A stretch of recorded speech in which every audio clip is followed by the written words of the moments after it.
Good evening, bonsoir, and welcome to the Rogers TV Telegraph Journal Leaders Debate for the 2020 New Brunswick provincial election.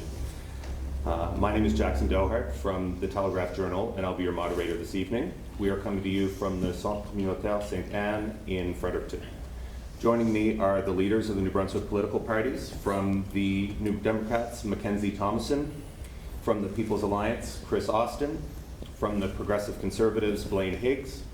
From the KISS Party, Gerald Bourque. From the Liberal Party, Kevin Vickers. And from the Green Party, David Coon.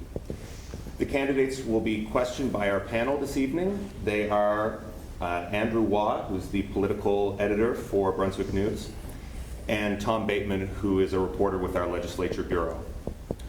The rules for the debate are as follows. Each candidate will be given a 2-minute opening statement.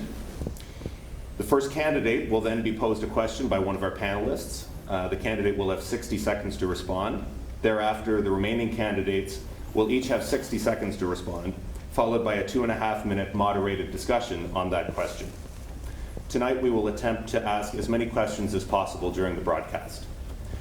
A random draw to determine the order was held before the debate, and our first question will be for Mackenzie Thomason of the New Democrats. We will now begin the opening statements. First, from the New Democrats, Mackenzie Thomason. Good evening, and thank you to our moderators. The New Brunswick NDP has the largest diversity of all parties of our candidates.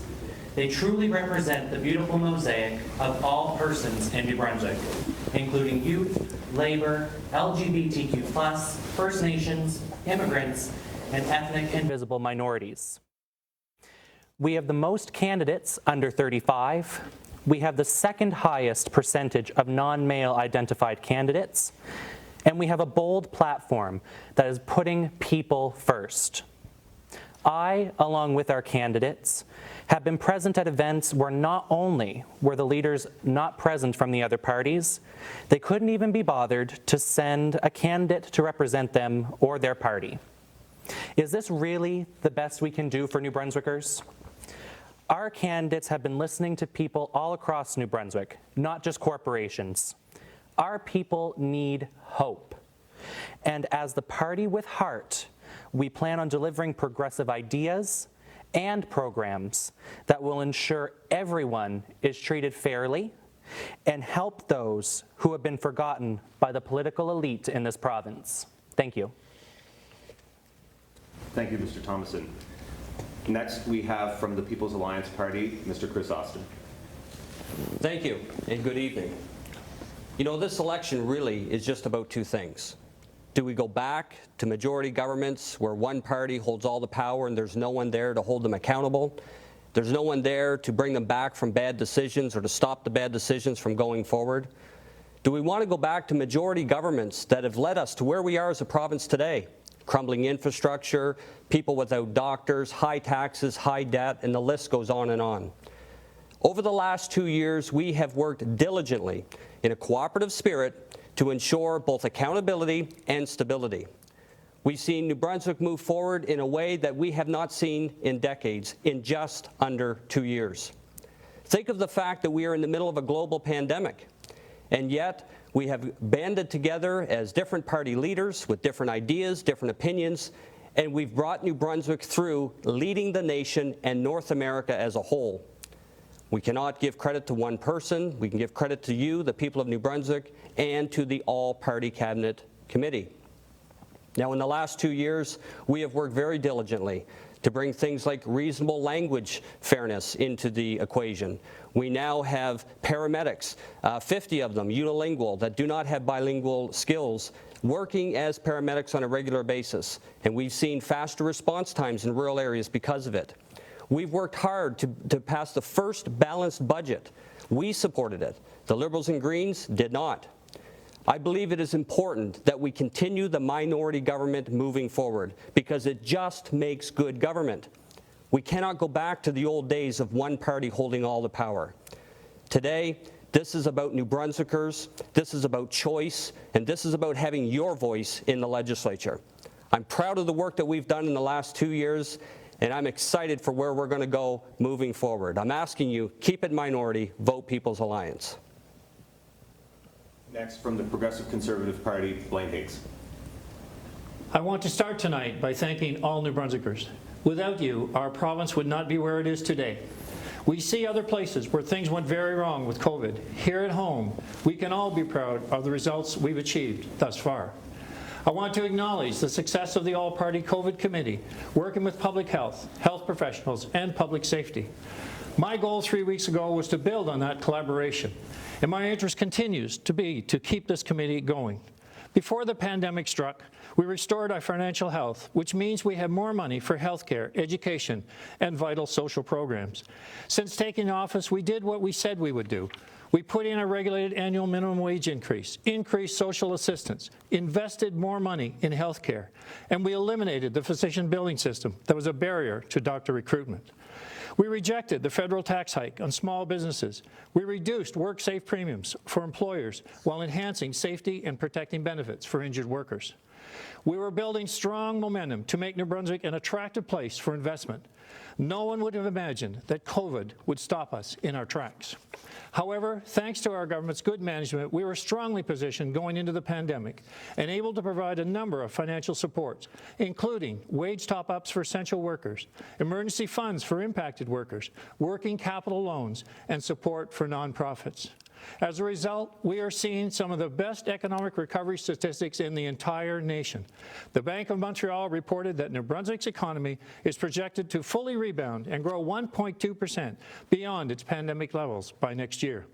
In recent days, I've laid out our plans to tackle mental health and addictions, food security, education, healthcare, and climate change, all while keeping our businesses more competitive in a post-COVID world. However, we know our recovery is fragile and we have much work ahead. In rebuilding our economy, we need experience, we need substance, and we need stability. We are up for the job to keep our team moving. You're out of time. Thank you. From the KISS Party, Gerald Bourque. Thank you. I'm Gerald Bourque, and I'm new kind of to politics. I did run the last time. I live 20 miles outside of Fredericton. I got a little sawmill, and I only work, it is a hobby, but I only work 88 hours a week. Before that, I had a dairy farm. I grew it from 58 head of cattle up to 365 head before I became allergic to cows. But while I was doing that, I also helped start the first volunteer ambulance service in the province of New Brunswick, and I was on it for 25 years. Several years later, I helped start the first New Brunswick Ground Search and Rescue, and I was their search coordinator for 14 years. And I also started critical and distress debriefing, which assists the people who went to these accidents, and we debriefed doctors and policemen and firemen, and now every one of these units have critical incident stress debriefing thing, and it's all based on what we created. I think the biggest problem is our debt. Last 2 years ago, I brought it up in the debate. Every one of the leaders said they were going to do something about it. None of them has done anything about it. And this is really, we're spending $22 million a day, roughly, to pay interest to the bond rating agency. And until we tackle that and get it straightened around, there's not a lot of money that we can do to help the health care and that type of services. But what we need to do is think outside the box and get nurse practitioners, homeopathic doctors, physiotherapists, and all those people in that medical field. Mr. Bourque, you're out of time. Thank you. Thank you. Next, from the Liberal Party, Kevin Vickers. Thank you. Good evening, and thank you for joining us this evening. These are difficult and challenging times for New Brunswick. The COVID-19 pandemic has had a profound impact upon all of us. I want to acknowledge the hard work and resilience of New Brunswickers during this global pandemic. I'm talking about our healthcare workers, our brave employees working in our nursing homes and our long-term care homes, our first responders, the frontline workers in our business, and of course you, New Brunswickers, who stayed at home and followed the social distancing rules in order to prevent further spread of the virus. To all of you who've made the difference, thank you. After a successful career, which I dedicated myself to public service, I'm bringing all of that, what I've learned, to further serve you, the people of New Brunswick. I have a clear vision for our province. I want to transform our economy. I want to bring our people together. And I want to make targeted investments in order to grow our economy and our population.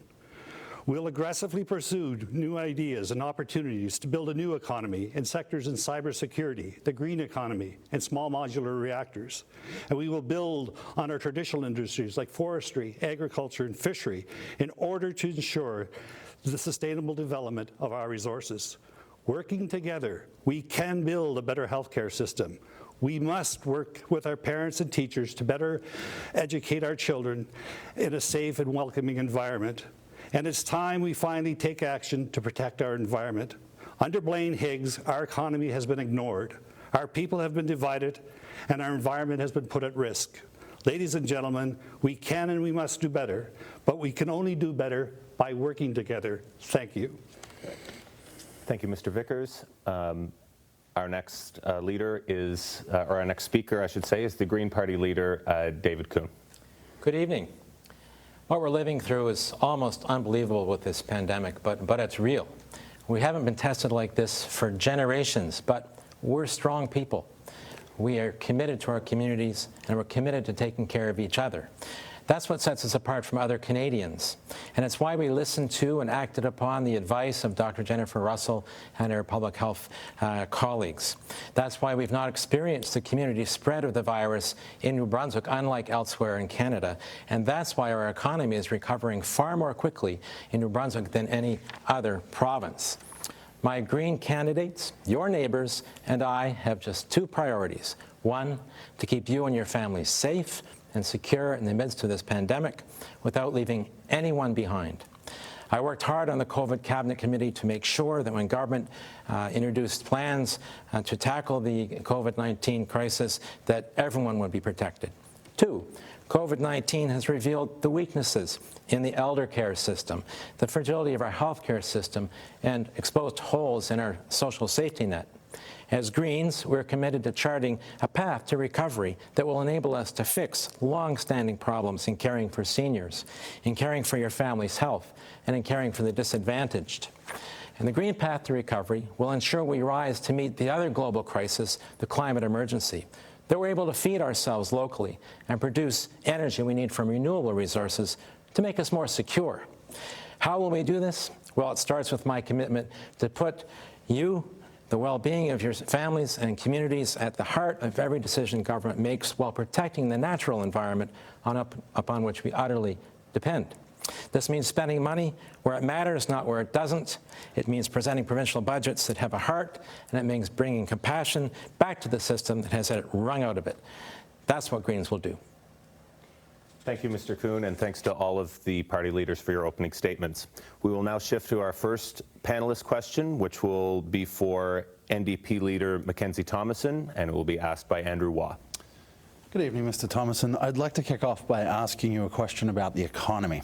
The Liberals announced earlier on this week that they think they'll need to run, if elected, budget deficits for the next 2 years, but have committed to balancing the budget by 2023. This is in response to COVID, obviously. Is that the right way forward? And what, if anything, would you do differently? Yes, thank you very much for that question. I think it's very important that we recognize that putting people first and making sure that everyone in New Brunswick has access to the services that they pay for through their taxes, that's the number one priority. If it means running a deficit, that's something that has to be done. I look at other NDP governments across the country who have ran deficits, and particularly in Alberta, where before the election of the United Conservative Party in that province, they were on track to be out of their deficit, I believe it was by 2024. And the UCP government came in, made a lot of cuts to their services, and they're still going to be out of debt by 2024. So it's not a question of will we get out of debt, because we will. The money is in this province to make that happen. The question is, what are the priorities for my colleagues up here today that is going to enrich, that is going to bring up, and that is going to strengthen the people of New Brunswick, not the people at the top? Thank you, Mr. Thomason. Mr. Austin, 60 seconds. The economy is critical, especially during this pandemic. We've seen the effect that it's had on local businesses with the shutdown, and we know the impact it's had on families and wages and their ability to feed their families. I am a firm believer that if we are going to turn our economy around, we cannot just simply pick winners and losers through a constant corporate handout that we've seen from Liberal and Conservative governments for decades. We can't spend millions of dollars choosing which businesses grow and which businesses close down. That's why we have proposed a tax reduction of elimination of the small business tax, as well as an elimination of the double tax, which cripples this province. New Brunswick is the only province in the country that has such an archaic tax system. And then we wonder why businesses can't grow in New Brunswick, and we wonder why new businesses won't come. I was very proud to sit at the table with government to pass the first balanced budget in over a decade, and I'm going to continue to work towards that to see the books are balanced. Thank you, Mr. Austin. Mr. Higgs, 60 seconds. We did have a balanced budget for the future, and that was very encouraging back in last March, even though it wasn't fully supported by all. We had an opportunity to see tax reduction. We had a surplus, and that gave us a good position to be in through this COVID experience that we're still in. But what we've seen through this election is many promises, many uncosted promises. We have stuck to the plan we put forward at the very beginning, a plan that is built for New Brunswick, a plan that is well costed out, and a plan that sees us working through this pandemic. You can't, on the one hand, promise totally unlimited promises, and on the other hand, say, I'm going to balance a budget in 4 years. It doesn't add up. You cannot make such statements without understanding the whole financial situation of our province. I'm proud of what we've achieved thus far in this pandemic, but I am convinced that through a plan that we have over the next 18 months, 2 years, or the next 4 years as we've developed thus far, we can implement a strategy that will see us continue to grow in this province and be number one. Thank you, Mr. Higgs. 60 seconds for you, Mr. Bourque. Thank you. The debt that we have and the amount of money we're paying on interest is holding this province down drastically. And if we don't deal with the debt, then we're not going to have money to do things properly. I was a dairy farmer, and like I said, I got allergic to cattle, and I owed $800,000 on my signature. So the lawyer suggested that I go bankrupt, and I said, no, I won't do that. What I did is I went and sat down with my creditors, and we worked out a plan. And this is exactly what's got to be done with the bond rating agencies, is to work out a plan and get these payments down and get rid of the debt, and then we get all kinds of money to put that onto health care and other services that are needed. Thank you. Thank you, Mr. Bourque. 60 seconds for you, Mr. Vickers. Let's correct a myth that was stated here tonight. Mr. Austin and Mr. Higgs are stating they balanced the budget this year. They balanced the budget all right with a gift from Ottawa of $300 million. The reason Mr. Higgs never says that he will balance a budget is because he's never done so in his life. Not as finance minister, and only now with Premier with a gift from Ottawa and a transfer payment. We're going to grow the economy. Not only grow the economy, I want to transform the economy of New Brunswick. And I'm going to do that with a very specific focus on 3 emerging trending sectors: technology, the green economy, solar, wind, power, and a once-in-a-lifetime opportunity, a once-in-a-generation-time opportunity for us in small modular nuclear reactors. This will be an opportunity for New Brunswick to save the world in climate change. We have to reinvest and be strategic in our investments in our province. This Premier, Mr. Blaine Higgs, has done the least of any Premier in the province. Mr. Vickers, you're out of time. Thank you. 60 seconds for you, Mr. Coon. Thank you very much. We will return to balance when the good times return. Right now, we need to spend the money where it matters to help you and not spend the money where it doesn't matter. This is not a time for penny pinching. The federal government has stepped up to offer us money to help, and people will be shocked, I think, to know that Mr. Higgs has left federal dollars on the table that could help our seniors in nursing homes to improve the frequency of visits for families who right now are being restricted to visits just once a month to their loved ones. He's left money on the table that could help our cities who are having a terrible problem weathering this fiscal storm because of COVID-19. So we would take advantage of those federal dollars to ensure that we're putting the money where it's needed to help our people and to help our cities and help our small businesses. We wouldn't leave it on the table. We would make the investments necessary now to help New Brunswickers. Thank you, Mr. Coon. We will now begin a 2.5-minute open discussion on the topic of the deficit. We will first turn to Mr. Austin. Yeah, look, there's no question. I mean, I am, anybody that knows me and knows our party position, I'm a fiscal hawk. I believe it's important that we have balanced books. That's why I worked so hard with government to ensure that the first budget that was passed was a balanced budget. But the reality is we live in the middle of a pandemic. The whole globe is shaking from the economic downturn due to this pandemic. So I agree. It's pie in the sky ideas to say you're going to balance the budget in the next year or two. It's not realistic. What we need to do, it is not realistic, It is so Mr. Vickers. realistic. It's a joke, and everybody knows it. There's no possible way you're going to be able to balance. Thank you, The government has it at $399 million. It's ridiculous. We'll let him reply. Mr. Vickers. Sir, balancing the budget is a cornerstone to leadership. We have to have strategic planning, investing and setting out where we are heading for. Without an idea of where we're heading for, without that goal of a balanced budget, we're a rudderless ship.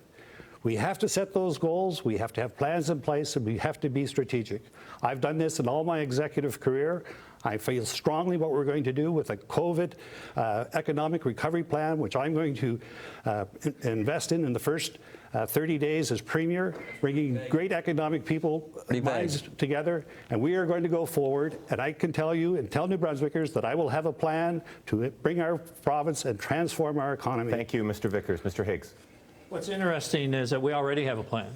And the plan is well in place, and our province is recovering like never before. We're seeing more interest in New Brunswick being number one in the nation in the COVID experience, but what New Brunswickers are doing to achieve success here. We're seeing investment in our province increasing, and there was no money left on the table, Mr. Coon.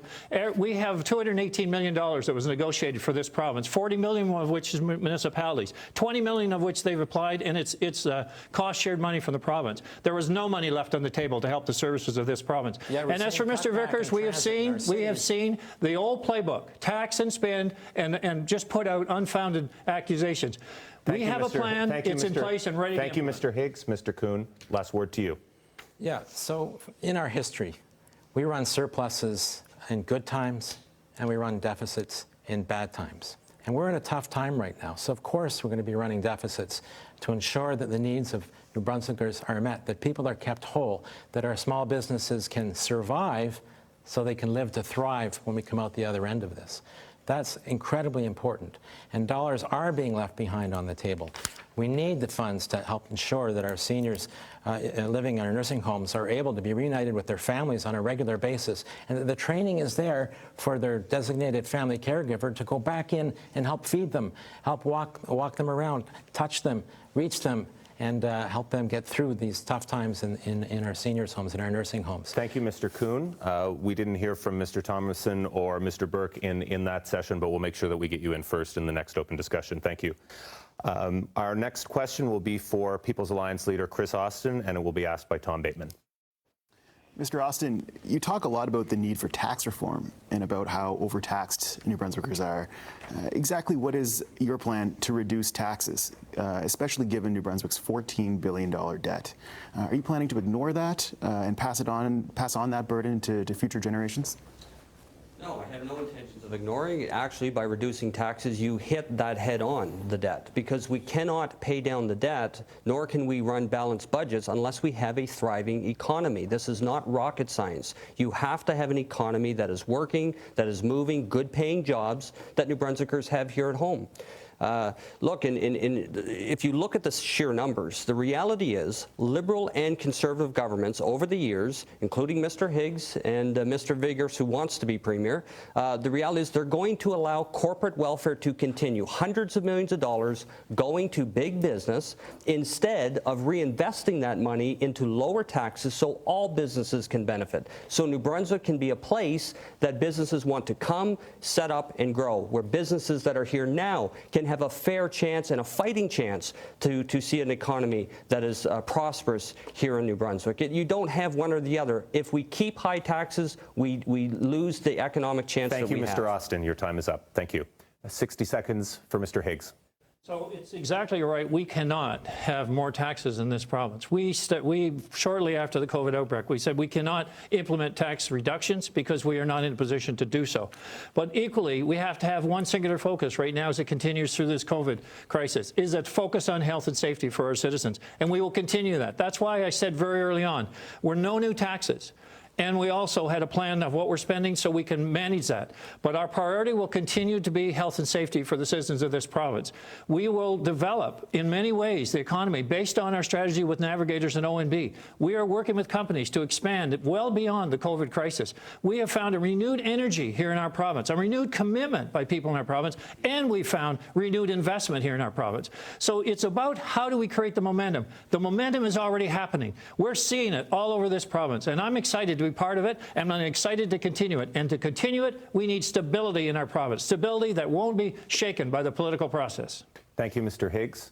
Mr. Bourque, 60 seconds. Yes, Mr. Higgs just made a statement 2 steps back there that things were going good and that he had a plan in place. And I really believe that the 4-party committee was working real good and that. So the question I have is why an unwanted election at this time? Thank you, Mr. Bourque. Mr. Vickers, 60 seconds for you. When I become Premier, I am going to put a license plate on the province of New Brunswick, and New Brunswick is going to become known as a province of economic opportunity. And we are going to break down the walls of bureaucracy. We are going to do whatever it takes, whatever is at our reach, to attract foreign investment, real investment from across the country, and we have to do that through tax reform. We have to ensure that New Brunswick is an inviting place for companies and investors to come to invest. So in tax reform, we have to make it aggressive. We are competing against a global market. We are competing against other provinces. And to put our heads in the sand and yell and scream about corporate taxes and corporate welfare is just not going to get us there. But Premier Higgs, I want to remind you, during this pandemic, has invested the least in our economy, in small, medium enterprise businesses. And now we're looking at great percentages of those businesses going out of business. There will not be any tax Vickers, from you're them. out of time. Thank you very much. Next, Mr. Coon, 60 seconds. Well, when you look at our revenue to pay for our public services, education, health, and welfare, and so on, it doesn't line up with the tax rates that are placed on heavy industry. So we would close the loopholes in the property tax system that heavy industry regularly take advantage of to ensure that the revenue is coming into the province, into our cities, which are starving for revenue to cover the costs of public services that New Brunswickers need. And we would also ensure that the ability of large companies to shelter their profits in offshore tax havens gets closed. Because when you look at the tax rate on the corporate income tax for the large companies, we're not seeing the return you would expect based on that tax rate. That's got to change. So everyone needs to be paying their fair share, and that's what a Green government would absolutely do, make sure everyone is paying their fair share to cover the costs of the public services the people of this province need. Thank you, Mr. Coon. Final statement from Mr. Thomason, 60 seconds. Thank you. So I'm glad that you mentioned future generations. I'm part of that future generation. I'm 23 years old. My age group, statistically speaking, is leaving the province in droves. And part of that reason is because they don't see economic opportunity. I'm going to disagree with the Liberals and the Conservatives in this case. You can't stimulate the economy from the top down. It doesn't work. It hasn't been working. If it had been working, we wouldn't be in this mess we're in right now, as far as our economy being $14 billion and growing in debt. You have to make sure that when you are talking about economic recovery, you are talking about putting the people of this province in a better economic position. When you give money to Irving, when you give money to the McCains, it does not trickle down through increased wages. It does not trickle down through increased benefits. The people that are at the bottom are just as impoverished and just as disadvantaged as they were when the companies got that money. So you have to do something differently. You have to make sure that you're stimulating the economy from the bottom up. Thank you, Mr. Thomason. We are now going to begin a 3-minute open discussion on the topic, and we're going to start with Mr. Bourque. The question is economic development. Yes. Economic development is very critical to this province, and I think we really are in a good position to have it develop well. We have seaports that are open year-round. We have railway connections to Montreal and all of Canada. And what we need to do is get our tax base down a bit so that people want to come and start here and stay here, and we have a very beautiful province. I traveled all over Canada. Mr. Bourque will go next to Mr. Vickers. What we have to do in New Brunswick is we have to transform our economies. The old ways of doing things just have not been working and have not been keeping us up to be able to have the revenues that we need for our important systems such as our healthcare and education. I have a plan to transform the economy of New Brunswick, focusing on 3 trending emerging sectors: technology/cybersecurity, the green economy, wind, solar, tidal power, and a once-in-a-generation opportunity to create thousands of jobs right here in our province in small modular reactors. This is what the opportunities 10 that seconds, Mr. Vickers. These are the opportunities that will drive us forward, grow our economy, bring hope and opportunity to all New Brunswickers. Thank you, Mr. Vickers. Mr. Austin, you're next. Look, I cannot reiterate that the tax system in New Brunswick is archaic. It's killing business. It's killing the economy. Did you know that New Brunswick is the only province in the country that charges a double tax on non-owner occupied properties? What this does is it creates a tax burden on anybody that tries to run a business. It even trickles down to tenants, which is why you pay some of the highest rent in the country here in New Brunswick because of that double tax. Now, we made great progress because we were at the table with government to reduce that double tax by 50%. That's not happened in decades, and they've been fighting for decades. Even when Mr. Higgs was a finance minister, he didn't do it. Thank you, Mr. But he did it Austin. when we were at the We're table. going to go to Mr. Coon next. Thank you. With regards to economic development, what we need to do is unleash the power of our communities and regions by supporting them with policies and funding to ensure that they can pursue economic development in their region according to their plan based on their geography, their culture, their natural assets in their region, and at the same time ensuring we don't undermine our environment. That is where we need to move forward. When I tour the province, I meet incredible entrepreneurs, people who are creating nonprofits and social enterprises as well. Creative, energetic, enthusiastic. Let's help them. Let's do last word to Mackenzie Thomason, about 15 seconds, please. So I really just want to reiterate, when we talk about economic development, when we talk about economic stimulus, it starts from the bottom up. It doesn't go top down. We need to invest in people, we need to invest in communities, we need to invest in green, renewable jobs, and that is how you stimulate the economy. Thank you, Mr. Thomason. We now move on to our next question. It will be answered by Progressive Conservative leader Blaine Higgs, and it will be asked by Andrew Waugh. Mr. Higgs, like every election, the issue of trust has come up in this election. And I think it's fair to say that some New Brunswickers don't trust you, that you're plotting this path for New Brunswick of austerity and cuts. They say you have a secret agenda to slash healthcare services, especially in rural New Brunswick. And if you get a majority, you can make any changes you like without having to consult with anybody. My question is this: why should voters trust you? I'm not a new face here. I've been in politics now for 10 years, but I've been in the Premier's role for 2. And our province is pulling together like it never did before. Our economic recovery, there's kind of a newsflash. We're the fastest one in the country.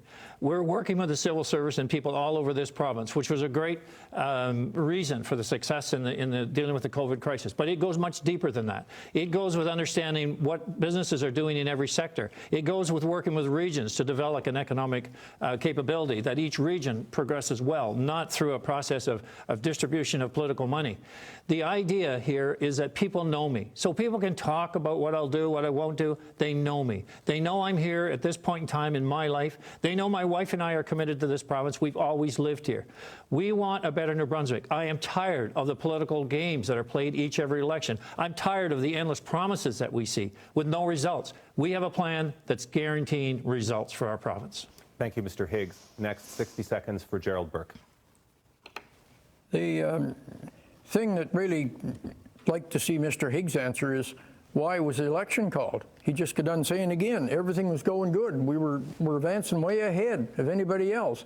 But all of a sudden, he's throwing this great debt of this election onto us. And I would like to hear him answer why he called this election. Mr. Vickers, 60 seconds. Ladies and gentlemen, 2 years ago, Mr. Higgs stood before you at these very types of podium debates, and he promised you that there would be no cuts to education or health care. He looked you in the eye, and then only a year later, he went and made his move to eliminate emergency room services, day surgeries, acute beds in rural New Brunswick. Premier Higgs, with all due respect, sir, you've lost the trust of New Brunswickers on the health care file. What you proposed was reckless and damaging and potentially damaging and endangering the lives of New Brunswickers. And sir, you've done it again, calling an election that was not needed nor wanted by New Brunswickers. You rolled the dice for your own power grab here in the province. Mr. Higgs, you have lost the trust of New Brunswickers. You will not regain it, sir. Thank you, Mr. Vickers. 60 seconds for David Coon. Thank you. Well, Mr. Higgs keeps saying he's on a mission to save New Brunswick and that he's got a plan, but it must be a secret plan because no one's seen it and he won't tell us what it is. So my question is this a plan for further privatizing healthcare in New Brunswick like the Liberals did when they were in power last? Or is this a plan to privatize MB Liquor? Or is this a plan to sell off provincial parks or to do other kinds of privatization in New Brunswick? That's what we need to know. What exactly is Mr. Higgs' secret plan? He won't tell us. I've heard him interviewed time and time again. I've listened carefully. On his mission to save New Brunswick, he says he's got a plan. It's time that he reveals that plan and stop keeping it secret from the people of this province so everyone knows what they're voting for when they vote for Mr. Higgs. Thank you, Mr. Coon. 60 seconds for Mackenzie Thomason. Thank you. So when we talk about trust, I think it's very important to point out that New Brunswick flip-flops back and forth between Liberal and Conservative election after election. I'm 23 years old and I can't remember really a time when we didn't have one-term governments. It's very important to point out that the reason Mr. Higgs brought up, the reason we have endless promises with no results is because we keep electing the same two parties who keep promising things and giving us no results. I think a minority government has shown that when you have third parties in the legislature, they are able to influence decision making, they are able to keep the big parties' feet to the fire, and they are able to give New Brunswickers experienced results. When you talk about why there's no results, that's the only answer. We keep electing governments who either don't care or who are too politically motivated to enthusiastically go after things that New Brunswickers need and that New Brunswickers already pay for when they give their taxes. Thank you, Mr. Thomason. Our final 60-second statement will be for Kris Austin. Well, look, I can't believe I'm saying this, but I actually agree with the NDP leader, believe it or not. Look, at the end of the day, the evidence is clear. Majority governments do what they want, and you pay the consequences. You know, when we talk about healthcare specifically, I mean, Mr. Higgs met with the CEO of Horizon, the CEO of Vitalite. They both gave the same message that these hospitals needed to be closed. Mr. Higgs thought it was a great idea. He came out and he pushed the closure of these hospitals. And I can tell you something, without any shadow of a doubt, if it had been a majority government, there's no question those hospitals would indeed be closed. Make no mistake about it. Now, I am convinced that until New Brunswick comes under a place where we have Vitalite and Horizon under one bilingual health system, where they can share resources, work together, whether it's nurses, doctors, or equipment, we cannot keep two systems afloat and possibly expect to have good health care for everybody. We need one system, and that's what we've pushed for, and that's what we're going to continue to fight for. Thank you, Mr. Austin. You're out of time. We're now going to begin a 3-minute open discussion on the topic of health care, and we will first turn to Mackenzie Thomason to get us started. Thank you. So it's really important to understand healthcare is the most important issue to New Brunswickers right now. They are worried they're not going to be able to get their surgeries. They're worried they're not going to be able to go to the emergency room. Healthcare emergencies don't happen between 8 and 5 only. They happen all the time.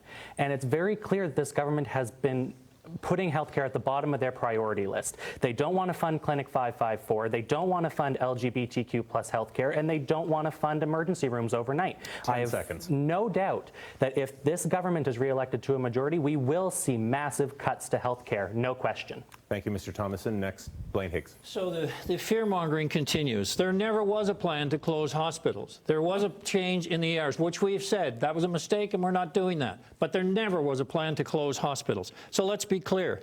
And now let's think about the difference. Our plan is very clear. We put it forward in a budget back in March. It is the clearest plan that's in this campaign. There are no empty promises. They're costed, they're laid out, and it's clear. So anyone who thinks that we don't have a plan, it was produced 6 months ago. And those have been the announcements we've been following. And then if we want to talk about why are we in an election, 3 weeks ago, I tried to emulate the COVID cabinet experience in big issues like healthcare that's affecting our province and how we work together to achieve success. But you know what? Kevin Vickers and the Liberal Party walked out. They are a no-show. So after 2 days of intense discussions, they walked away. He's partially right there. Thank you, Mr. Higgs. Mr. Austin. Mr. Higgs, you are partially right there. You are correct. Mr. Vickers walked out. But the reality was myself and Mr. Coon was here, and we were both willing to work with you to create that stability. You're not going to convince me or New Brunswickers that this is nothing more than a power grab so you can go back to majority governments without any accountability or without having to respond to the people in New Brunswick on the bad decisions that majority governments make. Mr. Higgs. We are here to hold you accountable. I respond to that, and I understand what you're saying, but Mr. Coon has never been reliable in support. We know that. There was support at the budget time, but that was only at one time, basically. So there wasn't an ability to have continuity or stability for this province, which we need in this pandemic, and an economic recovery plan that makes sense. Thank you, Mr. Coon. What Mr. Higgs is saying is democracy is hard work, and he doesn't want to do the hard work of democracy. And the people of this province want us to work hard at making democracy work. That's what I hear him saying. When he says stability, he means he doesn't want the democratic process to work. He wants to have a majority government to deliver whatever his secret plan is to save New Brunswick, and we don't know what that is. So we all need to be very worried. Thank you, Mr. Coon. Last word to Mr. Vickers. With respect, Mr. Higgs, you've lost credibility. You've lost trust in New Brunswick when it comes to the health care of our citizens.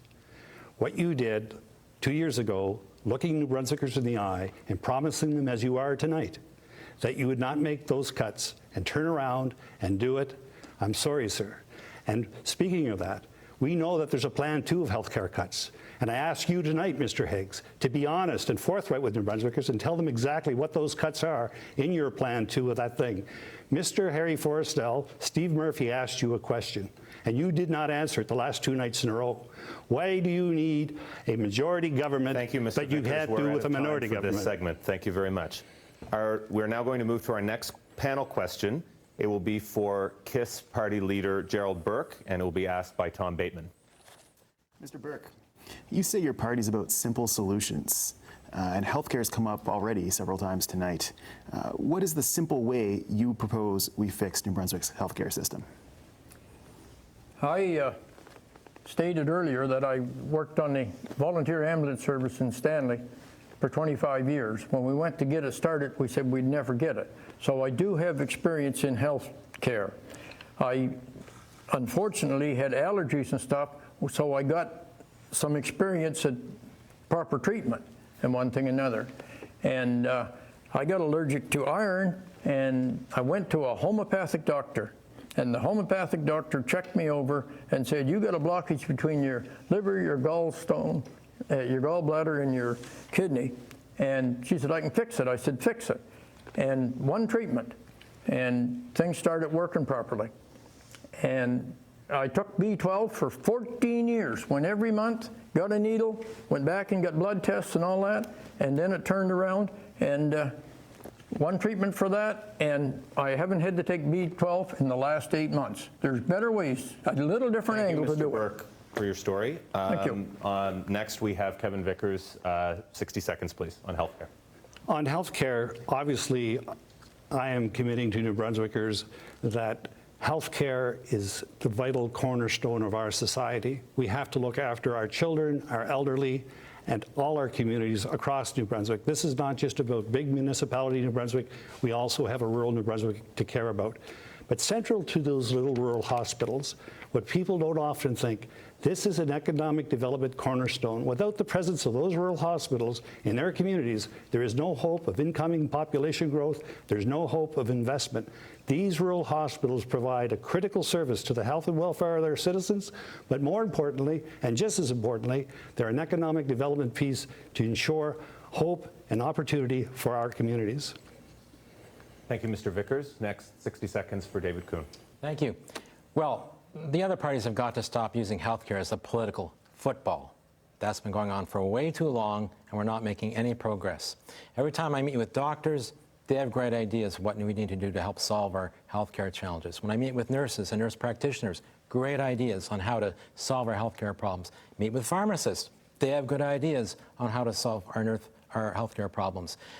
We need to get everyone around the table to come to an agreement on how to move forward on reforming healthcare in a serious way. I proposed this to the leaders of the other two traditional parties, that we create a committee at the Legislative Assembly that in public, all of us will work together so people could learn more about what our challenges are, what the solutions are as we hear from people from within the healthcare system and from experts outside, and then put forward the recommendations and implement them.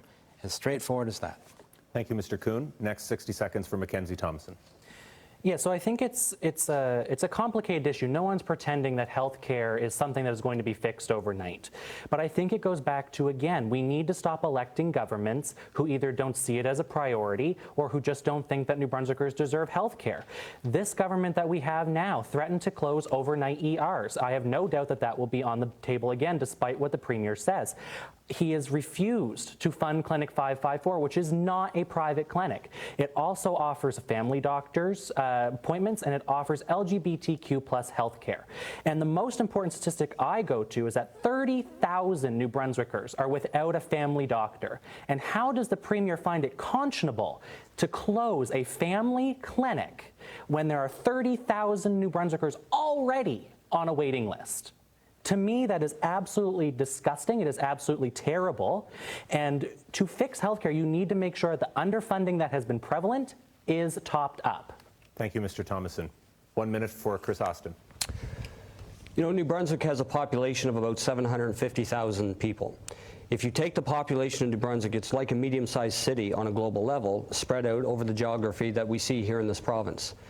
And with such a small population, we continue to prop up two health authorities that compete with one another on resources, whether it's nurses, doctors, equipment, funding, you name it. I can't understand why we continue to do that, why Liberal and Conservative governments continue to stick their hand in the sand, and for one reason only, language. Now look, and I'm convinced that French hospitals will continue to be French. Horizon will continue to offer bilingual service, as will Vitalite, under one system where they share resources, they pool resources, where New Brunswickers can get the same level of care. It doesn't matter where you go in this province. That is paramount to healthcare success. Until we do that, we will not see success in healthcare. Thank you, Mr. Austin. You're out of time. Last 60-second statement is from Blaine Higgs.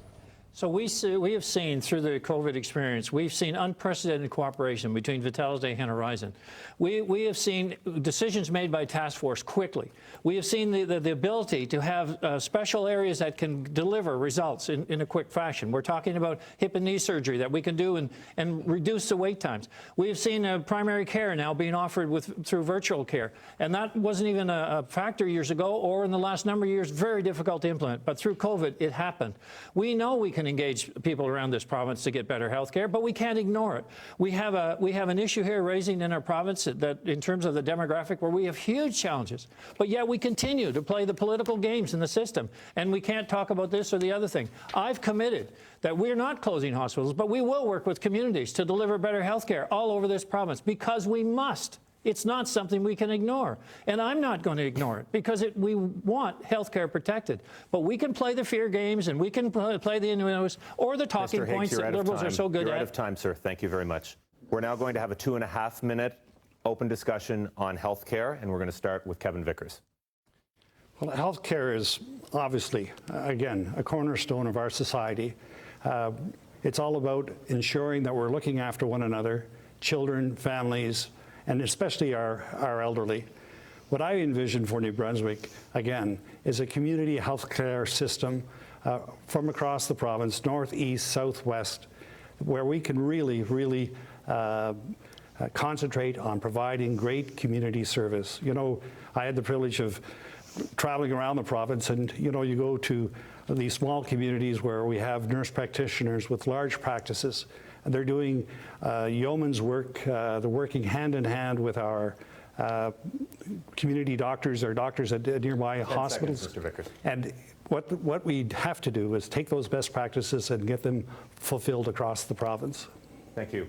Kris Austin. Yeah, I just want to remember just a few years ago when we heard in the headlines on Brunswick News, in the newspapers and in CBC and other news outlets about the long wait times for paramedics and ambulances in rural areas and how big of an issue that was. And we were able to enhance that response times for ambulances in rural areas because of the changes we made to allow unilingual paramedics to actually do the job that they're trained to do and take the language out of the equation. So, ladies and gentlemen, we can talk about virtual care, which we fought for, which this government is taking funding away from virtual care. Thank you, Mr. Austin. We're going to get someone else in. David Coon. Thank you. Well, one of the remarkable things that neither the Liberals or the Conservatives were able to achieve is to get off the pot on health care. So here's a good example. Pharmacists have a tremendous scope of practice. They can do minor diagnoses for minor ailments and prescribe medicine to solve those problems, but they're not covered under Medicare to do that. And if they could be covered under Medicare to do that, we would see people leave the ERs and go to their pharmacists for all kinds of minor ailments that could be treated well by their pharmacists. But neither this government or the previous one were able to achieve that simple step. Thank you, Mr. Coon. Last word to Blaine Higgs, 20 seconds. Well, I think as a newsflash here, we've started the nurse practitioners to be part of our healthcare strategy, both in the three major cities in the province. That is to deal with the wait times. The virtual care is another way to deal with the wait times. Pharmacists are another way to deal with the wait times. But we have an opportunity here to deal with this. And we are out of time, everyone. Thank you very much. We're moving on to our next question. It will be asked by Tom Bateman and directed toward Liberal leader Kevin Vickers. Tom. Mr. Vickers, you say you're committed to growing the green economy and that you're serious about addressing climate change. You also supported Maritime Iron's proposal for a new plant in Beldoon. If built, it would have been the single biggest polluter in New Brunswick. Why should voters take your green credentials seriously? Well, as we know, pollution knows no boundaries. Carbon emissions knows no boundaries. What the key issue here is our children and their children, and what is the best way to get our carbon emissions down to a sustainable level, which will give them a healthy environment. Yes, maritime iron will be a heavy industrial polluter. There's no question about that. But when you do the empirical evidence and you find out that if we continue on the way they're processing the ore that would go there now over to China at antiquated smelters, the carbon footprint that's leaving is much higher. So right now, over in Paris, we have our climate change people together coming up with a credit system. And I believe in that system because overall, if we have a modern, functioning smelter up in Beldoon, perhaps powered by a small modular reactor, the carbon emissions are going to be far less globally. To me... Thank you, Mr. Vickers. You're out of time. Thank you. Mr. Coon, 60 seconds. Well, clearly, I mean, maritime iron would have eliminated all of the progress we've made to date on reducing carbon emissions in New Brunswick. It was going to burn coke, very polluting. So what we need to do is move forward on the transition to a fully renewable economy in New Brunswick over the next 15 years, which is completely achievable. The problem is that, one, it's not been a priority of either the Conservative government or the former Liberal government to drive forward on renewable energy. It's affordable, the technology is well established, there's nothing risky about it, and it's where the rest of the world has been going, and we've been held back. In 2005, when I was in Paris for this climate summit, I was amazed at where the world is going and how far behind we are. And Greens would make sure we have a renewable future in this province and take advantage of all the economic opportunities around that. Thank you, Mr. Coon. 60 seconds for Mackenzie Thomason. Yeah, so I think when you talk about a green transition and a renewable transition, it's something that needs to happen basically yesterday. It's already too late. So when you talk about investments in green technology, in green energy, you also need to talk about educational training. A lot of these jobs that are going to be created through a transition to a green economy, which is something the NDP has in their platform, you're also going to have to acknowledge that a lot of these jobs are going to be university-required degrees, or at least some form of formal training. And when you talk about environmental issues without talking about how you're going to get people to the point where they can participate in creating those jobs, that's where I think these other parties fall short. You need to make sure that you have a well-funded post-secondary education system, and you need to make sure that it's accessible to all so that they can go forward and they can create these green jobs, because again, it's about building from the bottom up. Thank you, Mr. Thomason. Kris Austin. There's no question that New Brunswick has to move towards a green economy. The reality is fossil fuels, at some point have to be phased out, and we have to work into the new era of energy. But unlike the Greens, I'm not so naive as to believe it can be cut off hard, nor am I convinced that taxing ordinary citizens to help pay for this energy transition is the right thing to do. I think what we need to do is we need to give incentive for people to use renewable energy in their homes, in their businesses. I think governments have to begin to look towards air, wind, solar, and tidal power to ensure that we have the resources that we need as we go forward. But it can't be a hard cutoff. It has to be a transition period, and I don't believe in taxing ordinary residents to make it happen. Thank you, Mr. Austin. Blaine Higgs, 60 seconds. So to meet world energy demands, we have an opportunity in New Brunswick that's been worked on now for the past 5-6 years, and that's the small nuclear reactors. We signed an MOU with Ontario and Saskatchewan, and one to be signed with Alberta. ME Power had developed a strategy here working with two main technology, Moltex and ARC. And the concept here is clean, carbon reduction, no carbon emissions, and that is an energy solution that will meet the needs of world demand. It's an energy solution that New Brunswick can export in huge ways, and we already have a footprint here in our province to build and promote that technology. So it's not a pie in the sky. It's an opportunity that's been worked on now. We have worked with the federal government and have a funding relationship there for the next move in this project. We have timelines, milestones, all worked out. This is not a newsflash that Mr. Vickers would pretend that it is. This is a process that's been underway now for 5 to 6 years and enhanced in the last 2 years. Thank you, Mr. Higgs. Final statement from Gerald Bourque, 60 seconds. I think there's a segment of the economy that is being overlooked. These people are all looking at big projects, and yes, they're valuable. But what our party has come up with is that we should have a small group of people like to help businesses get started. And if you're going to start a business, no matter what it is, you come to the government and they help you get your book set up right. Then they give you people to do marketing and see where's the best place to market and design and all that type of stuff that these small people can't do. And you'd have a lot of small businesses that would start and prosper real good, because that's where they lack. They get ideas. Some of them get real good ideas, but then they don't have the rounded out system to really make it market. And this type of a system would really help. Thank you, Mr. Bourque. We're now going to do a 2.5-minute discussion on the environment, and we'll start with David Coon. Nuclear fantasy is reminiscent of the Hatfield days when Richard Hatfield spoke about how building 6 CANDU nuclear reactors in New Brunswick was going to be the salvation of the province. Instead, we have Point Lepreau, which has created a massive debt at MB Power and generated huge nuclear waste, which now Mr. Higgs and Mr. Vickers want to mine to create plutonium to fuel a nuclear reactor that is just an idea on a laptop right now, and is going to take buckets of taxpayers' money to get onto the workbench in the lab. So we have renewable technology that's proven, that's affordable, that's ready to go.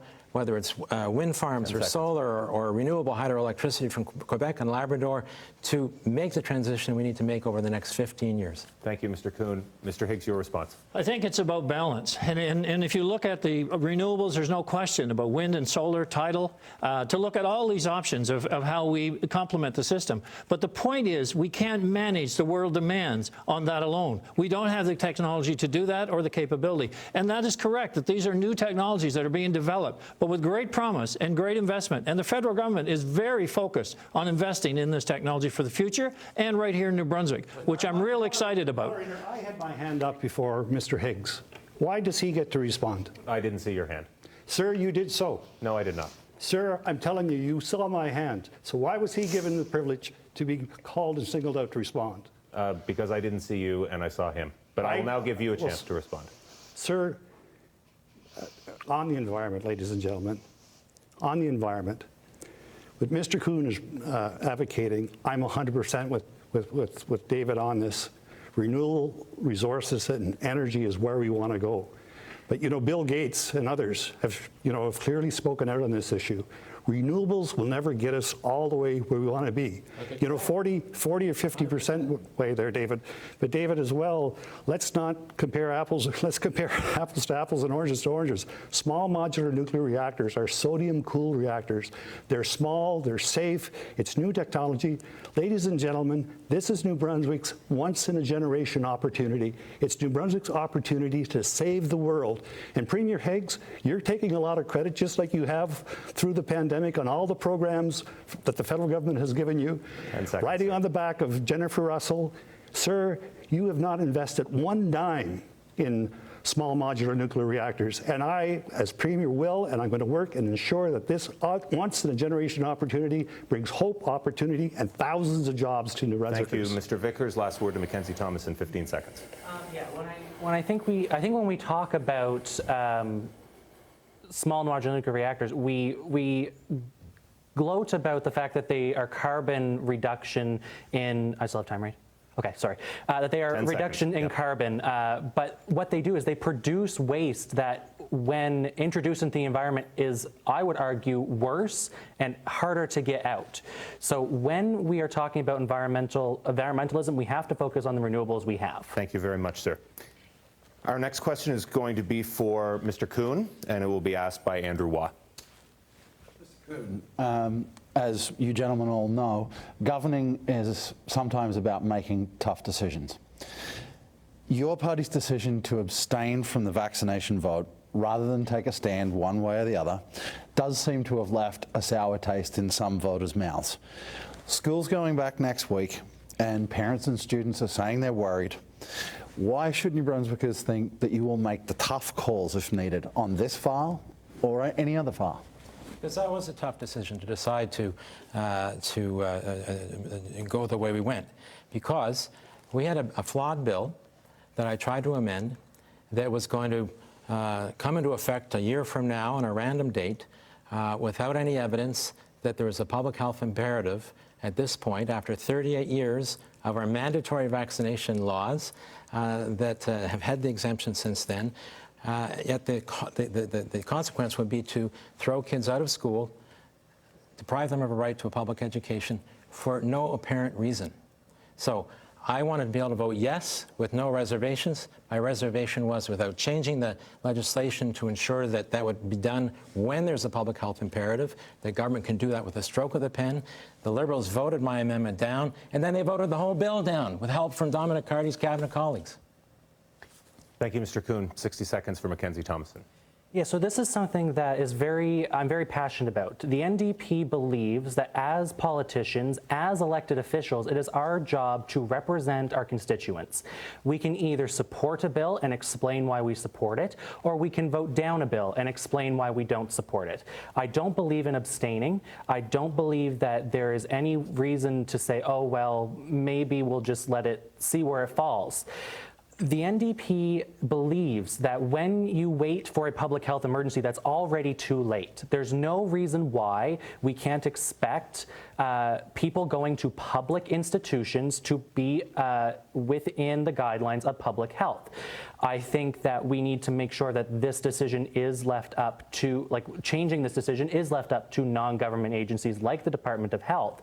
However, I don't think we need to wait for an outbreak of something to say, okay, you have to get vaccinated. Vaccines work, the science is in. There's no reason why we can't have them. Thank you, Mr. Thomason. Mr. Austin. Look, you as voters elect us as officials to vote on important matters. And frankly, sitting out on those important matters or sitting on your hands and abstaining from those votes is the cowardly way out. And it's not doing what you have elected us to do, especially on those important matters. But getting specific to the vaccination bill that Minister Carty had put forward, the reason why that bill didn't pass is several. One, he clearly stated, which is factual, it takes away from the rights of parents to choose what is best for their children. Secondly, he did not show us any data or any information about any health crisis, which is why the chief medical officer would not endorse the bill, which is why the chief medical officer of the country wouldn't endorse such a bill. You have to be able to point out that there is a significant health risk right at hand in order to convince me to violate parental rights for the health and safety of New Brunswickers. Mr. Higgs, 60 seconds. So I too think it's certainly important that all the facts are on the table. We put forward that bill. I obviously supported that bill as a government bill, but it's important to either support or not support, but to make a decision, because that's what we're facing with in this province. We have tough decisions coming forward, and we can go around here and we can talk about it, or we can say that that's not going to happen, or we can pretend that the political process will continue. We'll just promise to spend more money without results. What we're committing to here in every aspect is fact-based decisions, whether it has to do with the health authorities, public health, whether it has to do with education. It's getting people engaged to help us provide solutions that we are better informed to make our decisions in the legislature. That's what we've been missing. We see political decisions made on the campaign trail that basically say, well, I'll do this if I get elected. There's unfounded reasons, no reasons, but basically looks like a win prediction. So my plan and what we put together as a government and what we've worked on together is a sustainable path forward. Thank you, sir. 60 seconds for Gerald Bourque.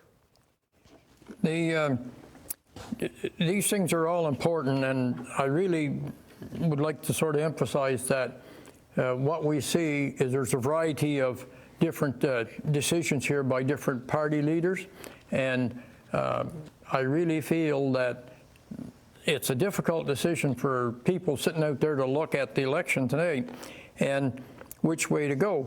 But I really feel that what we should do is vote for a lot of small parties, because then you get a lot of new and different ideas, and they will work out what will be the best and not so good.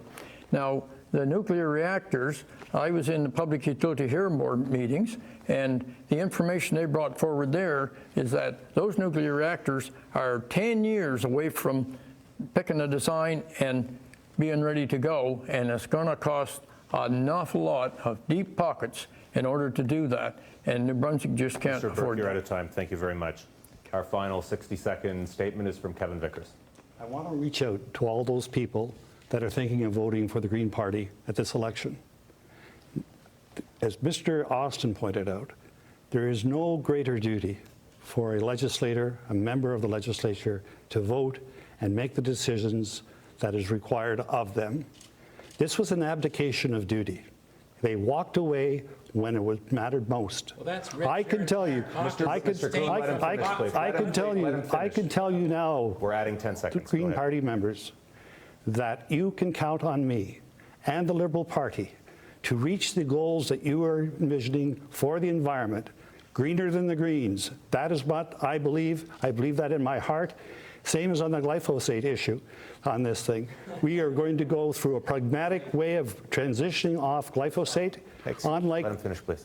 done out tomorrow that Mr. Coon wants, to give industry a chance to accommodate and to facilitate getting off for the betterment of our children and their children.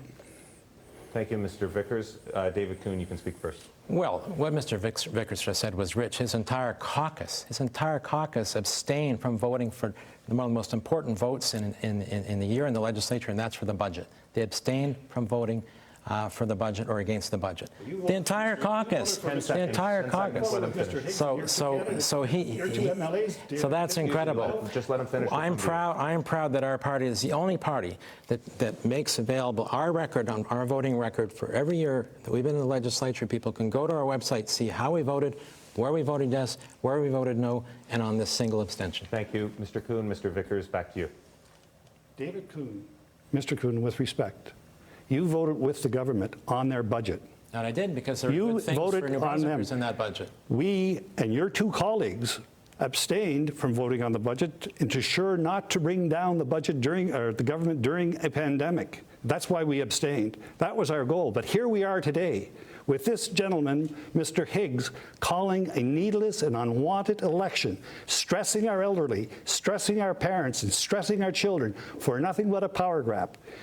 I tell you, New Brunswickers, you deserve better. You deserve good leadership. You deserve strong leadership. This is weakness. This is cowardice to run an election, to roll the dice at a window of opportunity, it is called. And we will, as a Liberal Party, ensure good leadership and strong leadership on these matters. Thank you, Mr. Vickers. Mr. Higgs. Well, it is, Rich. And at a time when the pandemic was just starting, the Liberal Party abstained from voting for the budget. I mean, they were willing to bring the government down at that time, at the very beginning of a crisis starting, willing to take the government down. We have seen that action before, 3 or 4 times, saying we'll bring the government down. So is there any security going forward without having the ability to have stability in our province? Not with the Liberals. It just isn't possible, because they have one singular goal. Mr. Higgs, the Liberals don't control, you know this, the Liberals do not control the House. There are still enough members in the House that we shouldn't even be here today. We are spending millions of dollars on this needless, unnecessary election, nothing more than a Blaine Higgs power grab so the PCs can get back into majority territory and have all the power, and you are left out in the cold. The only way you can stop this majority government is to vote for the smaller parties in the People's Alliance, and we have proven that we will provide stability and accountability and get things done with the policies we've campaigned on. This can't go on, the majority government. We're out of time, everyone, for this segment. Thank you very much to all of you. It is now time for our final question from the panel. It is going to be asked by Andrew Waugh, and it will be directed toward Mr. Higgs. Thank you. Mr. Higgs, it's a sensitive topic, but some people say that New Brunswick is divided along linguistic lines. And there's been plenty of accusations that your previous Tory government did little for the predominantly Francophone North. Is that true? And if re-elected, what will your party do to change that, if anything? I am extremely proud of the candidates we have running throughout this province, the quality of candidates we have running in every sector, including the northern regions of this province. That says a lot about how they feel about our plan to bring stability and to bring regional cooperation and regional viability throughout this province. So it was told to me many times ago, many years ago, well, you'll never get candidates from the north. I have traveled throughout the north. I've worked with economic councils in the north. I see a vibrancy there that is unmatched in our province. But what we have is the ability to pull our province together like never before. It wasn't language issues that divided us. It was political issues that divided us. I am very excited about the candidates and bringing them to Fredericton so we make better decisions throughout this province with every single one of them. Thank you, Mr. Higgs. Mr. Bourque, 60 seconds. Yes, I think we got to get over this divide between French and English. We're all in this together, and I am got a last name of French, Bourque, and when I was young and grew up, and we moved to a community where there was no French, and we got picked on and one thing and another, and I just ignored it and went on about my way and did what I wanted to do, and it proved out that I got respect in that area, and it's to just keep driving a wedge in, all it does is split the thing further apart, and I really don't think that this is the right way to go about it. Thank you, Mr. Bourque. 60 seconds for Mr. Vickers. Ladies and gentlemen, our province is divided. Our province is divided because of actions such as from Mr. Austin, the People's Alliance, and Mr. Blaine Higgs. We need to come together as a people. Our province will never advance forward unless we come together. It is critical that we all do it. And to do that, we have to reach out to one another, bring our children together, intertwine, interact. These are common fundamentals. But again, the last election, when Mr. Higgs stand for you, he promised that he was going to learn French. And Mr. Higgs, I'd like to know how you made out on your French lessons, because every day during the pandemic, when you rode on the back of Dr. Jennifer Russell, during our health crisis, not once did you try to speak the second language to our Francophone community. And I, as Premier, commit to bringing the province together, north, south, east, west, Anglophone, Francophone, and yes, Mr. Higgs, even our Aboriginal people. Thank you very much, Mr. Vickers. You're out of time. Mr. Coon, 60 seconds. It's critical that as a leader, you create a climate of respect for all peoples in this province, Francophone, Acadian, Indigenous, Anglophone, newcomers. And that's not the case right now. People need to feel secure in their skin, secure about their language, secure about their culture.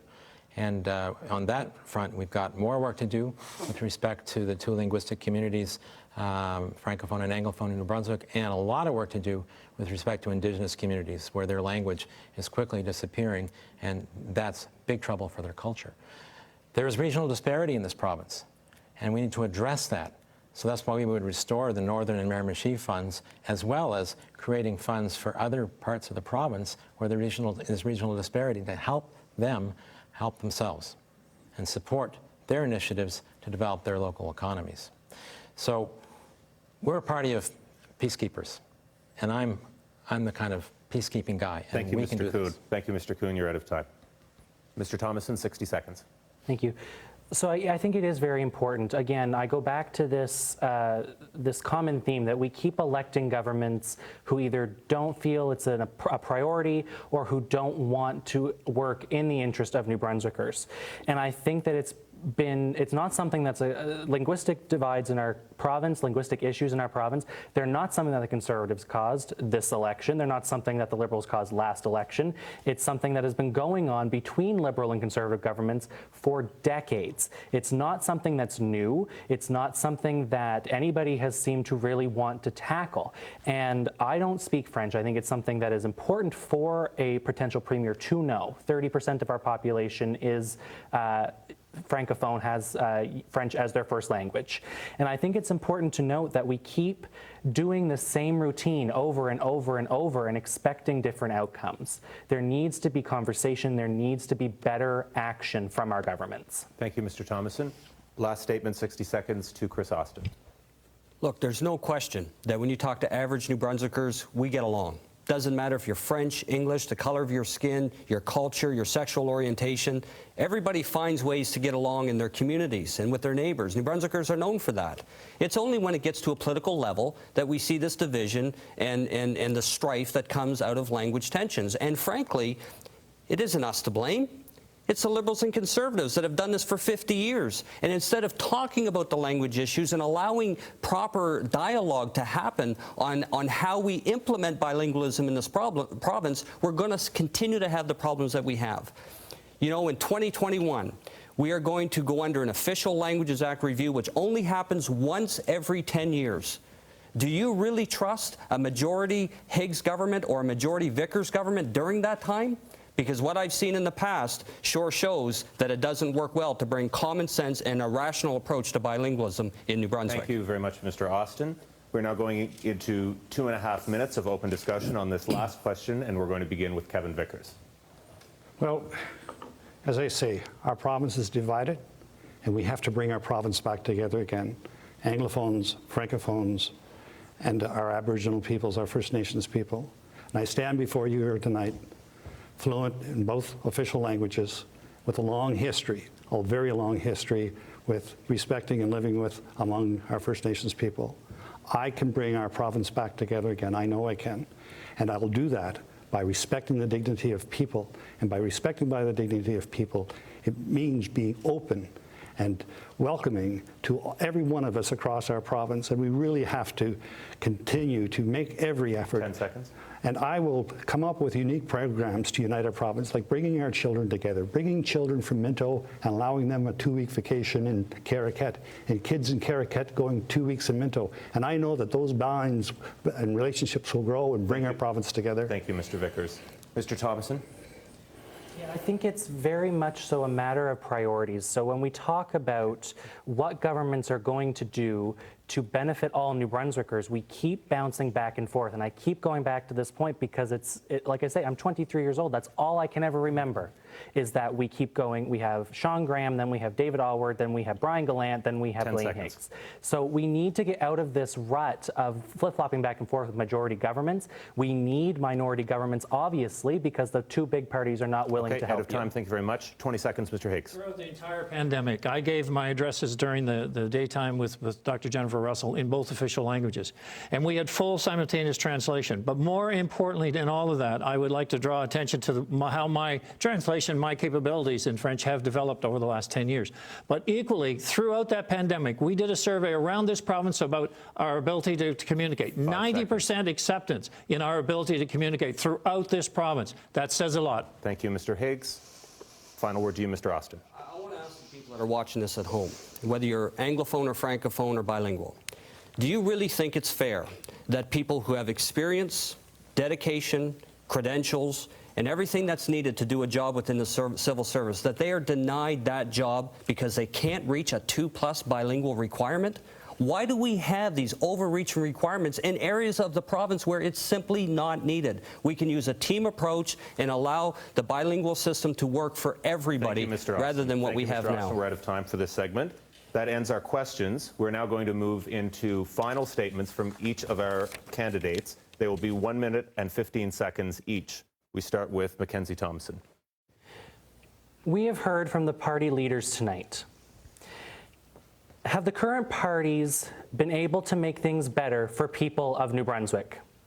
There's been political maneuvering, unnecessary partnerships, unreasonable demands, and critical vote abstentions. There have also been position reversals, and those really are a hallmark of the elected officials and their leaders. They refuse to acknowledge mistakes, and they refuse to offer help to those who need it most. They forced this unwanted and reckless election on New Brunswickers and eliminated voting opportunities for those who rely on special ballots, such as nursing home residents and students on campuses. We need better for New Brunswickers. They are asking for your vote, but what have they really done to earn it? Now, have they made things better for the First Nations communities in our province, for students, for LGBT+ Q+ people? I don't think they have, and I hope that you remember that when you go to vote. Thank you. Thank you, Mr. Thomason. Mr. Austin. Ladies and gentlemen, this is going to be a critical election. And I get it. I understand how frustrated many of you are, where some of you are saying you don't even want to bother voting. Because, frankly, this is the most unnecessary, needless election I can remember. And I've ran in quite a few. But I can tell you one thing. If we go back to majority governments, we are giving ultimate control and power to these two parties. And it's no coincidence that New Brunswick is in the shape it's in here today. It's not just by chance that we have a stagnant economy, crumbling infrastructure, all of the problems that permeate throughout this province. It's because two parties have controlled and dominated for far too long. For the first time in 100 years, you, the voter, you broke history. And we went into the legislature as 3 new members, and we had a decision to make. We can oppose, like the Liberals and the Greens did the whole 2 years, or we can sit at the table and find some common ground to implement our policies and our ideas, which we did, and allow the government to implement theirs and find that middle ground, and that we can pull back the bad decisions that these governments make. New Brunswick needs to continue the minority government. I'm asking you to vote People's Alliance. It's the only way we can do it. Thank you, Mr. Austin. We're out of time. Thank you very much. Mr. Higgs, 1 minute and 15 seconds. On September 14th, New Brunswickers will have a choice to make. They will be asked to decide who can lead them through the unknown that may surface over the coming months and years. Our party has a proven track record of results. We have a plan we built over the last 18 months. We are implementing that along with our talented and dedicated civil service. I've seen the potential in our civil service. They are coming up with great ideas, implementing innovative ways of delivering services. All they need is leadership that gives them the freedom to do their best. We have a long-term strategy and a vision for this province to not only recover from where we were pre-COVID, but to move well beyond. A majority government over the next 4 years will ensure we don't get derailed and go back to petty politics. We have started something. It's the beginning of a new way of working on behalf of New Brunswickers. We need to keep this going. To truly recognize how great we can be, it's about taking what we've learned, being creative, realizing our potential, and coming together like never before. Thank you, Mr. Higgs. Mr. Bourque, 1 minute and 15 seconds. Thank you. This is a real tough decision as to which way to vote for the people out there today. I really feel that the best way to vote is to vote for the small parties and put down both the Liberals and Conservatives. Don't put them out completely, but have them in, and so everybody has to work together, and we will end up with a lot better government and a lot more different ideas, and nobody's going to run away with anything, and therefore you will have a better government in the long run. And I really feel that the power is in the hand of the people to make this decision, not the politicians. It's your vote that counts, so get out and vote. Thank you. Thank you, Mr. Bourque. Mr. Vickers, 1 minute and 15 seconds. Thank you, everyone, for joining us this evening. Blaine Higgs called an unnecessary election in the middle of a pandemic because he wants the full authority to implement policies like closing rural hospitals. He wants you to believe that his plan has gone away, but it hasn't. He is trying to balance the books on the backs of our most vulnerable. Blaine Higgs wants you to think that he will listen to you, but under Blaine Higgs, there is only one way, his way. He's more interested in grabbing power than in the health and safety of New Brunswickers. And the truth is, under Blaine Higgs, our economy has been completely ignored. By working together, our Liberal team will transform our economy to bring good jobs to New Brunswick and all our regions. We'll address climate change and grow the economy. We will work with parents and teachers to better educate our children, and we will make health care a key priority for all New Brunswickers. To help make all these happen, I'm asking for your support for each Liberal candidate, and then we can work together and bring back hope and opportunity for all New Brunswickers in every corner of our beautiful province. Thank you very much. Thank you, Mr. Vickers. Final statement goes to David Coon from the Green Party. 1 minute and 15 seconds, sir. Thank you. This may be a snap election, but it's a very important election. Greens have a plan to chart a path to recovery that enables us to build back better. Tonight I talked about how Greens would approach this, but first we have to get there safely. Children are going back to school, and we're coming into the fall where many of us are going to be spending a lot more time indoors. We're fortunate to have such an expert team of doctors and public health professionals to advise leaders like me and all of us on the best course of action to stay safe and healthy. I'll heed their advice, and I know you will too. But we've got to spend the money where it matters, on public health, on seniors' care, and on keeping essential workers safe. It's not a time to be penny pinching or leaving federal dollars from Ottawa on the table. I'll do what's necessary to help us safely navigate through the public health crisis. I'm asking for your support tonight. Thank you very much, and good evening. Thank you, Mr. Coon. That concludes tonight's debate. I'd like to thank Rogers for televising this event, my fellow panelists for their questions, of course to all of the candidates for participating, and to you, the viewer, for tuning in. On September 14th, please vote, please stay safe, and please have a nice evening. Good night.